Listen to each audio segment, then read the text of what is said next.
Bienvenidos a este podcast. Este podcast es hecho para los pacientes. Vamos a hablar sobre un tema educativo, un tema que a mí me encanta. Para este tema tenemos a una invitada súper especial, a Camila. Ella hace parte de nuestra clínica, es psicóloga.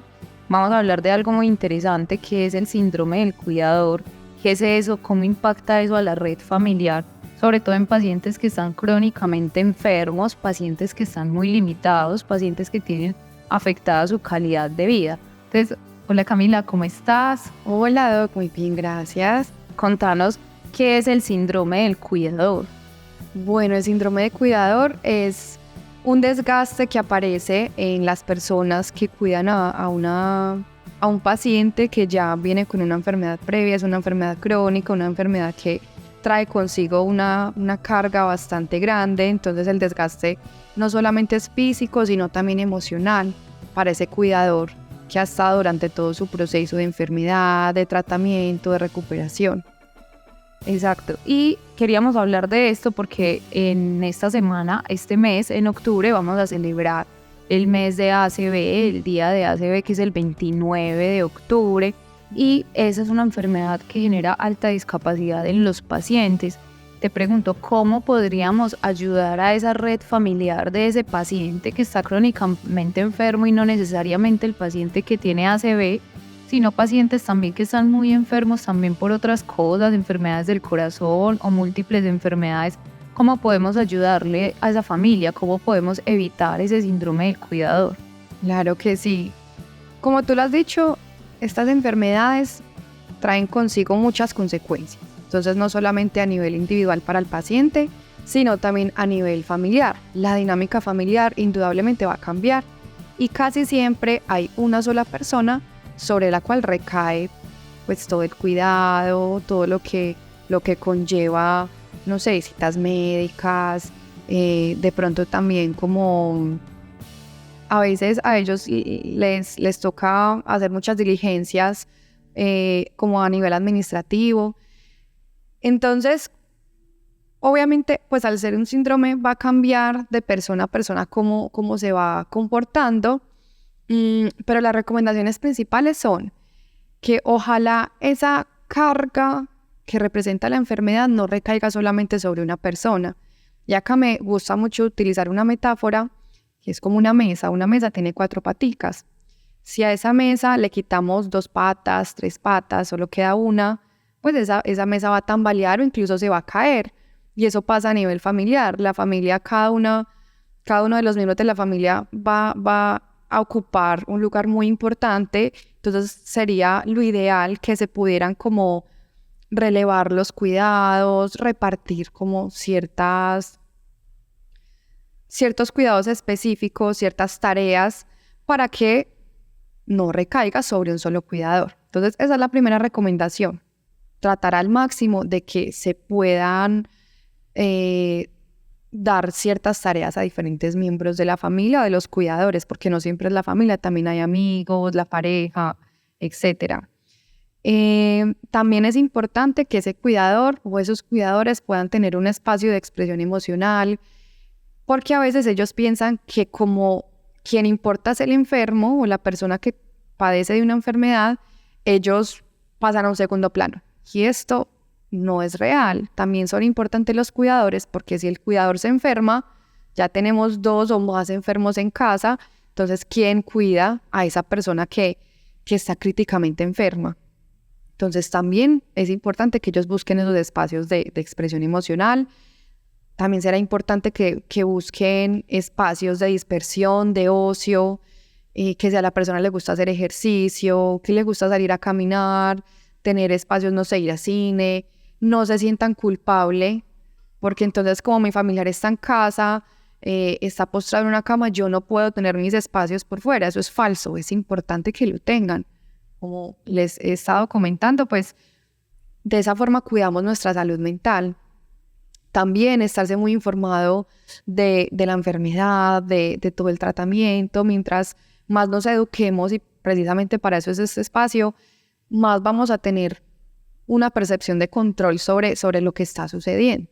Yo creo que esas serían las recomendaciones principales. Bueno, y lo otro que creo que también es importante es como ese síndrome de cuidador también afecta a veces con la empatía de pronto de ese cuidador o de ese paciente y con el personal de salud, porque a veces el cuidador está muy desgastado y se vuelve un poco irritable, obviamente está cansado y eso afecta la relación médico-paciente muchas veces. ¿Qué podemos hacer ahí? Ok, eso es muy importante porque se tendrá un constante contacto con el personal médico, incluso de enfermería, cuando hay hospitalizaciones.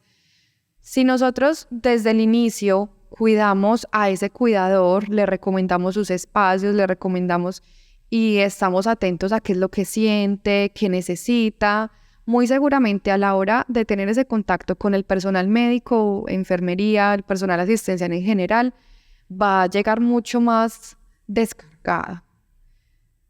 Entonces, esto sería como intervenir desde el inicio, o sea, desde que se presenta la enfermedad, poder educar a ese cuidador y advertirle que es importante que no solamente esté centrado en el paciente, sino también en él mismo.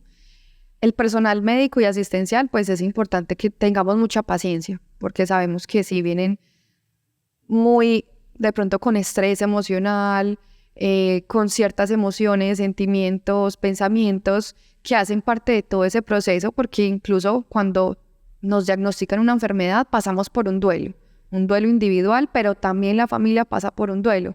Entonces, mientras se van acomodando un montón de ideas en la cabeza, mientras se van adaptando a esa nueva realidad, obviamente pueden aparecer muchas emociones, rabia, frustración, culpa. Entonces, nosotros como personal asistencial, entenderlos, pero que los cuidadores y los familiares también se puedan poner un poco en nuestro lugar, que nosotros acá somos herramienta, nosotros acá hacemos lo mejor para ese paciente y para esa familia, pero hay cosas que definitivamente se nos salen de las manos. Ahorita que comentaba como de estos trámites de pronto administrativos, que ellos puedan entender que a veces, no sé, toca ir a la seccional o a un montón de lugares que no es porque queramos, digamos, ponerles más carga, sino que es porque pues, todo este sistema de salud lo amerita. Entonces, tanto nosotros demostrarles esa empatía a los familiares, pero que los familiares también traten de ponerse en nuestro lugar y que de verdad sientan que nosotros siempre vamos a estar del lado de ellos y haciendo lo mejor para ellos.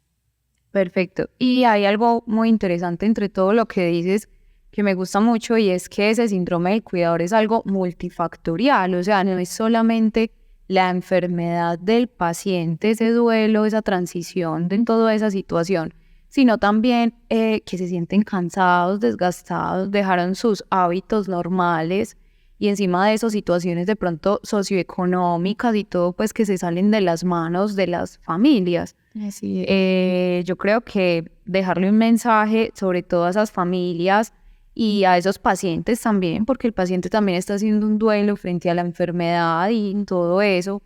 ¿Qué mensaje le podríamos dejar a todas esas familias y a ese paciente que está crónicamente enfermo? Ok. Antes del mensaje como tal, me gustaría usar otra metáfora, y es que cuando nosotros vamos a viajar en avión, los auxiliares de vuelo nos explican muy bien antes de que el avión pueda despegar que es importante, bueno, que en la parte de arriba hay unas máscaras de oxígeno por si hay despresurización de la cabina. Entonces, cuando ocurra esto y las máscaras de oxígeno caigan, primero tenemos que ponernos nosotros la máscara para poder ayudar a otra persona. Porque si nosotros no nos ponemos la máscara primero e intentamos ayudar al otro, nos vamos a quedar sin oxígeno y no va a ser posible que lo ayudemos. Eso mismo quiero decir a los cuidadores. Para que puedas cuidar a tu familiar, al paciente que se encuentra padeciendo de una enfermedad, cuídate a ti primero. El cuidado de sí mismo es lo más importante y prioritario. No eres egoísta, no estás siendo una persona que no quiera cuidar a ese paciente en primer lugar, pero es necesario cuidarte a ti primero para poder cuidar al otro. Listo, Camila, muchísimas gracias. Creo que este tema fue espectacular, pues sobre todo teniendo en cuenta la población de los pacientes que manejamos dentro de esta institución y sobre todo en este mes que vamos a hablar muchísimo de ACV, que es una enfermedad tan discapacitante. Muchísimas gracias de verdad por todo. Muchas gracias.